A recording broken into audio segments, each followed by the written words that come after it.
এক নম্বর হাদিস শরীফ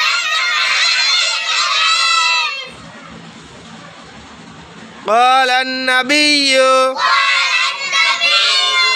صلى الله عليه وسلم أخلص دينك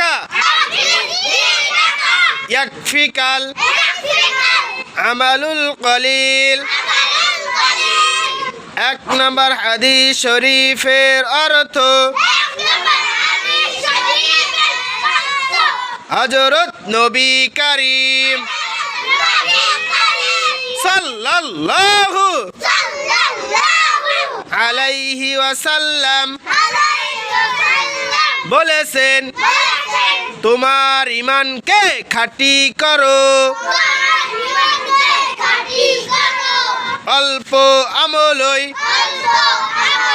দেখে দাও তোমার ঈমানকে খাঁটি করো, অল্প আমলই নাজাতের জন্য যথেষ্ট হইবে।